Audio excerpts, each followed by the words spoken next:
गुरुर्ब्रह्मा गुरुर्विष्णु गुरुर्देवो महेश्वरः गुरुर्साक्षात् परब्रह्म तस्मै श्री गुरुवे नमः। नमस्कार साथियों, एक बार फिर से आप सभी का आपके अपने YouTube चैनल अमेजिंग शिक्षा में बहुत बहुत हार्दिक अभिनंदन व स्वागत है। आज फिर हम क्रिया का ही एक भाग करने जा रहे हैं। वैसे तो हम क्रिया के पहले कुछ भेद कर चुके हैं, कर्म के आधार पर कर चुके हैं और प्रयोग और संरचना के आधार पर कर चुके हैं। ठीक है, आज भी हम प्रयोग और संरचना के आधार पर जो हमारे शेष भेद हैं उनको हम यहाँ पर करेंगे, क्योंकि इससे पहले हम सामान्य क्रिया कर चुके हैं, संयुक्त क्रिया कर चुके हैं, उसमें प्रेरणार्थक क्रिया थी और नाम धातु क्रिया थी। आज हम बात करेंगे पूर्वकालिक क्रिया और कृदंत क्रिया की। ठीक है जी, तो आइए शुरू करते हैं कि जो पूर्वकालिक क्रिया है वो होती क्या है, कैसे उसको हम लिखते हैं, कैसे उसको समझते हैं। देखिए, पूर्वकालिक क्रिया, मैंने एक बात कही थी आपको पहले वीडियो में, पिछली वीडियो में भी, कि जो क्रिया का नाम है ना, उस नाम से भी हम बहुत कुछ समझ सकते हैं। उसके नाम में ही सब कुछ छिपा हुआ है। पूर्वकालिक यानी जो पूर्व के काल यानी पहले हुई हो। इसकी जो परिभाषा है वो हम कैसे लिखेंगे? जब कर्ता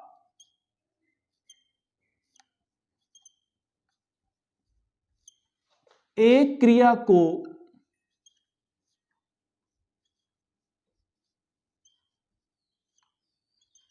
समाप्त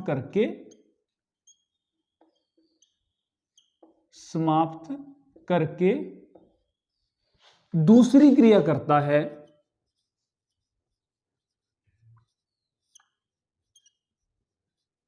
दूसरी क्रिया करता है, तो पहली क्रिया को, यही तो नाम है पूर्वकालिक, यानी तो पहली क्रिया को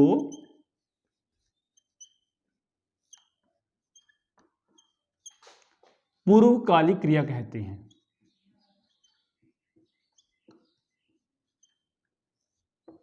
ठीक है जी, कोई भी करता है वो उसने क्या किया, एक क्रिया को समाप्त किया है ना, और उसके तुरंत बाद जो है दूसरी क्रिया को शुरू किया। तो जो पहली क्रिया उसने की ना, उसी को हम क्या कहेंगे? पूर्वकालिक क्रिया कहते हैं। जब कर्ता एक क्रिया को समाप्त करके दूसरी क्रिया करता है तो पहली क्रिया को पूर्वकालिक क्रिया कहते हैं। जैसे एक उदाहरण लिखता हूं मैं, बच्चा दूध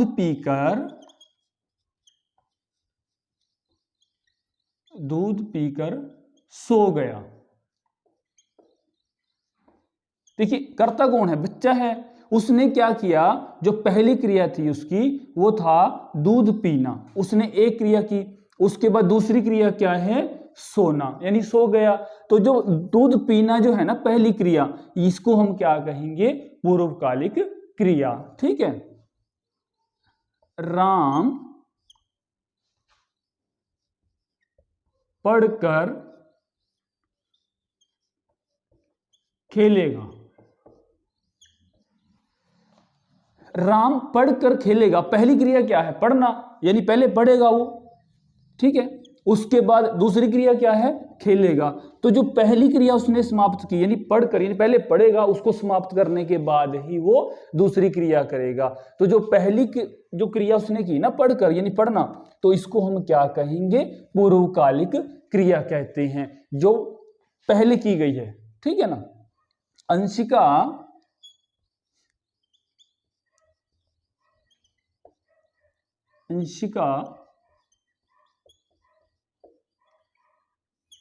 पुस्तक पढ़कर चली गई। ठीक है जी, अंशिका जो है करता है, उसने पहले क्या किया?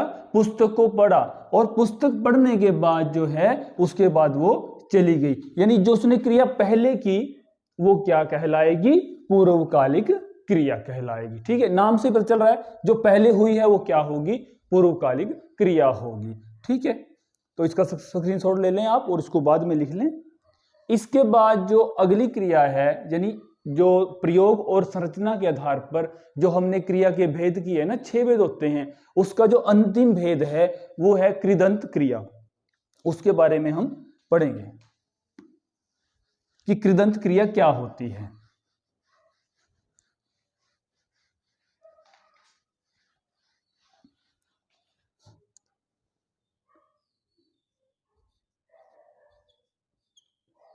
कृदंत क्रिया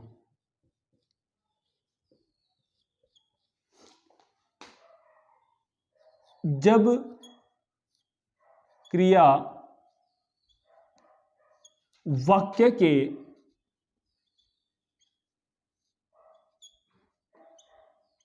अंत में न लगकर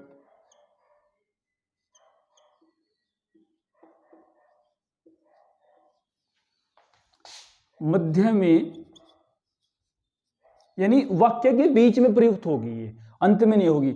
जो क्रिया जो है ना अंत में न लग करके जो बीच में लगी हुई है ना वाक्य के, उसे कहेंगे हम कृदंत क्रिया।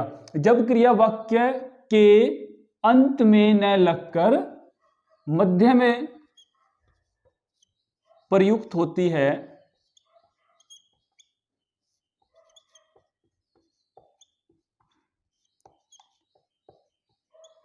जब क्रिया वाक्य के अंत में न लगकर मध्य में प्रयुक्त होती है तो वह कृदंत क्रिया कहलाती है।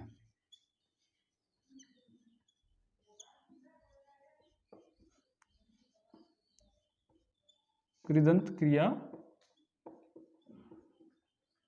कहलाती है। ठीक है जी। अब कैसे एक उदाहरण को समझें।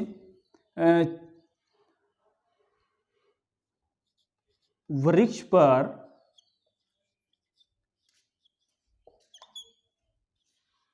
चहचहाते हुए पक्षी, वृक्ष पर चहचहाते हुए पक्षी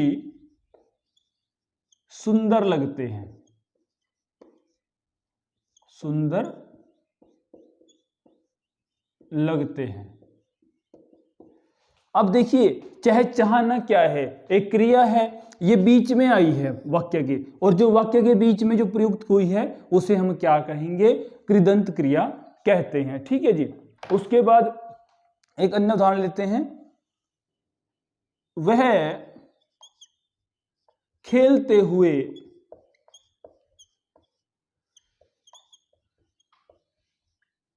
गिर गया,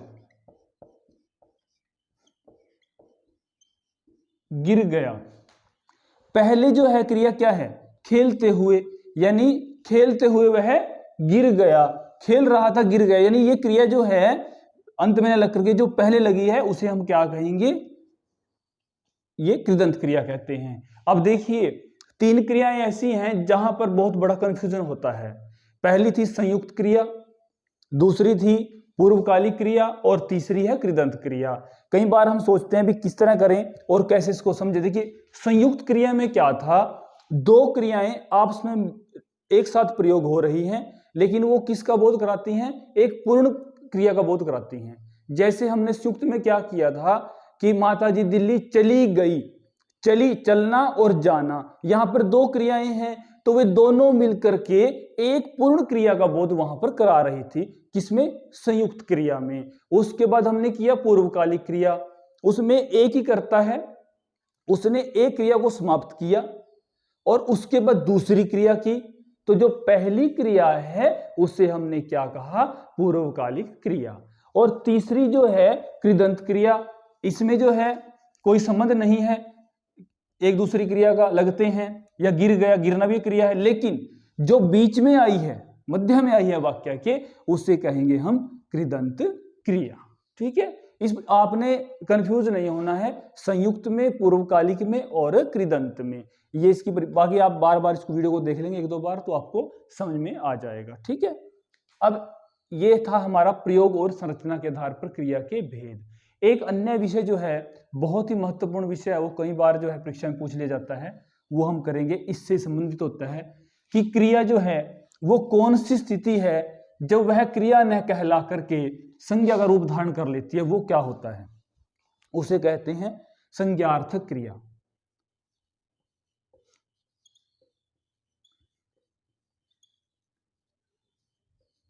संज्ञार्थक क्रिया, ये क्रिया क्या है, इसके बारे में आपने बहुत ही ध्यान से समझना है। ठीक है, देखिए धातु होती है और धातु में हम प्रत्यय जोड़ करके क्रिया बनाते हैं।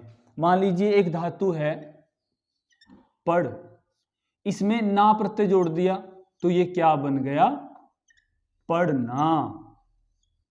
ठीक है, एक जी है, जी धातु, जीना यानी, और इसमें ना प्रत्यय जोड़ दिया, क्या बन गया, जीना।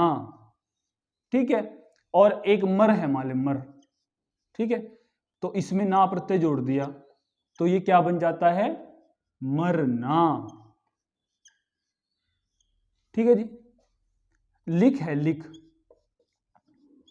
इसमें हमने ना प्रत्यय जोड़ा तो क्या बन जाता है, लिखना। ये जो है मूल धातु यानी जो है क्रिया का मूल जो रूप है यानी धातु जो है उसमें प्रत्यय जोड़ करके जो बनता है, इसको ऐसे के ऐसा ही वाक्य में जब हम प्रयोग करते हैं तो ये वहां क्रिया न कहला करके क्या कहलाएगा, वहां पर एक संज्ञा कार्य करता है। किस प्रकार से करके समझिए,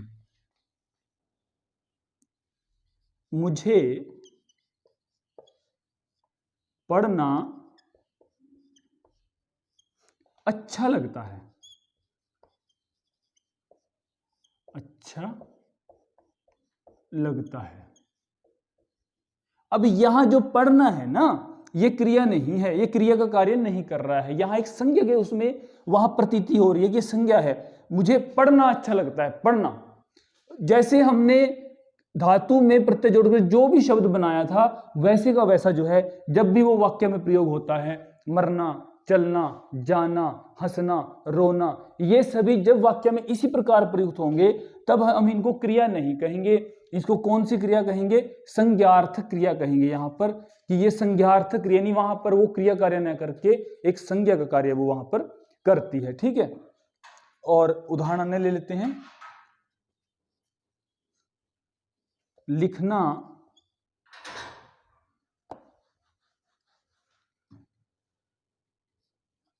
जीना भी एक कला है,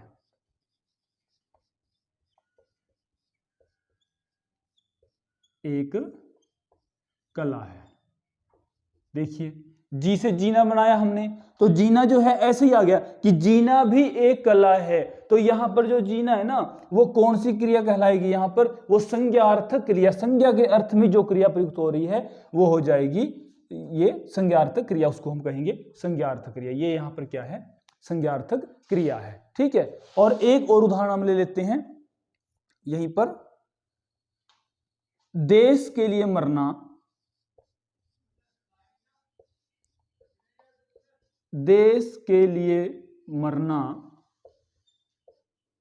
श्रेष्ठ है।